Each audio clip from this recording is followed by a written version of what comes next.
शांति की शक्ति से शांति जग में लानी है। ओम शांति। बाबा ने हम सभी बच्चों को जन्मते ही एक शिक्षा दी है और ये शिक्षा भी है और बाबा का वरदान भी है, और वो है योगी बनो और पवित्र बनो। तो आप देखिए कि जब भी हम किसी को गिफ्ट देते हैं तो गिफ्ट अगर वो अलमारी में रख देता है तो गिफ्ट मिली, उसकी तो खुशी हुई, लेकिन अगर वो गिफ्ट को यूज़ नहीं करता है तो वो खुशी अल्पकाल की रहती है। ऐसे ही भगवान तो हमको वरदान देते हैं योगी बनो और पवित्र बनो, लेकिन इस वरदान को हम यूज़ नहीं करते हैं तो हमारी खुशी बढ़ती नहीं है। हमारे जीवन के अंदर हम जो पुरुषार्थ कर रहे हैं वो पुरुषार्थ से जो संतुष्टता रूपी फल निकलना चाहिए वो नहीं निकलता है। तो आप देखिए कि योग जो हम करते हैं तो योग में हमारा मन एकाग्र क्यों नहीं होता है। तो सबसे पहली बात ये है कि ऐसा कहा जाता है कि आवश्यकता ही आविष्कार की जननी है।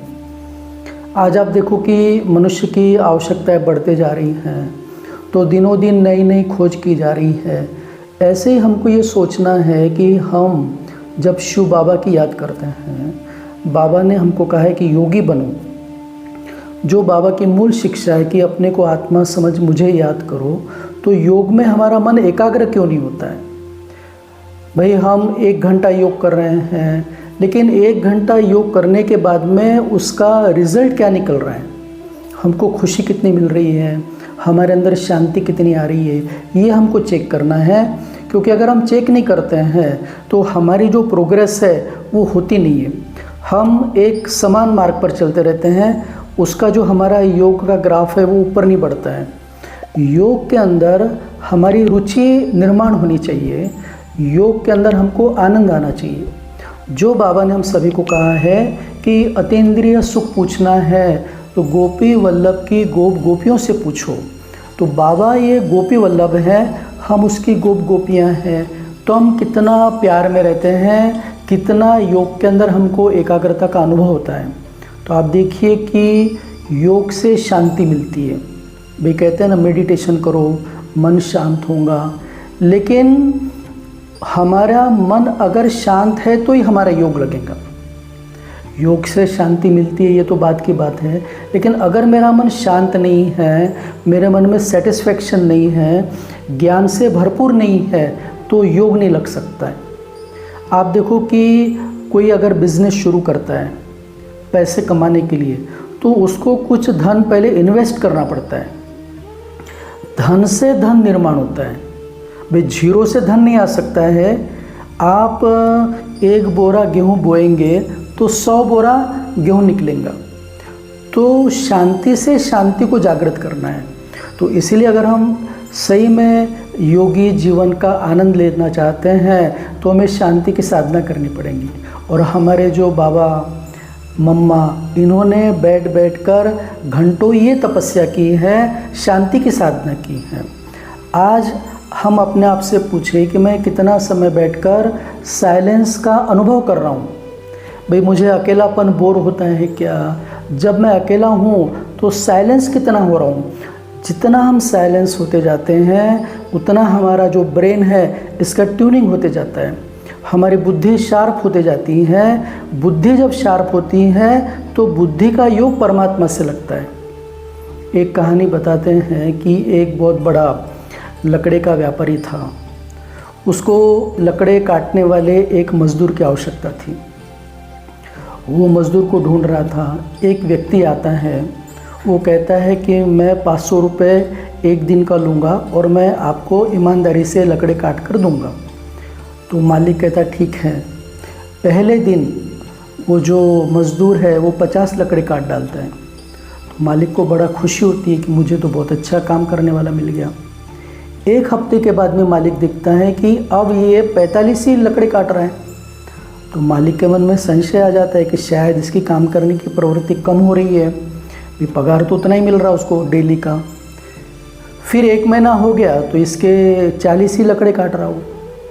तो मालिक को चिंता हो जाती है कि भाई ऐसा क्यों कर रहा है, तो उसको बोलता है, तो बोलता है मैं तो ईमानदारी से काट रहा हूँ। और फिर 2 महीने हो गए तो अब ये 35 ही लकड़े काट रहे हैं।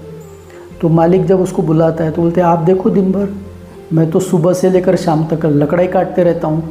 तो मालिक जो रहता है उसकी बुद्धि जो शार्प रहती है वो देखता है कि भाई ये क्या कर रहा है। तो मालिक ने देखा कि पूरा दिन ईमानदारी से वो लकड़ा काट रहा है, फिर इसके 35 क्यों हो रहे हैं।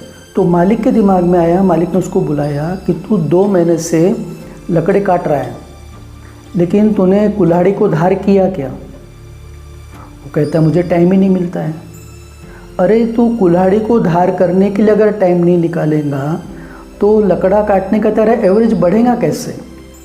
तो उसके दिमाग में लकड़ा काटना ये है, धार करने के लिए टाइम नहीं है, तो उसका एवरेज कम हो रहा है। ऐसे ही हमारे जीवन के अंदर योग करने का लक्ष्य है। हम घंटों घंटों पर बैठकर योग करना चाहते हैं, लेकिन हम आत्म अभिमानी बनने का पुरुषार्थ कितना कर रहे हैं। क्योंकि जब तक हम आत्म अभिमानी बनेंगे नहीं तब तक योग नहीं लगेगा।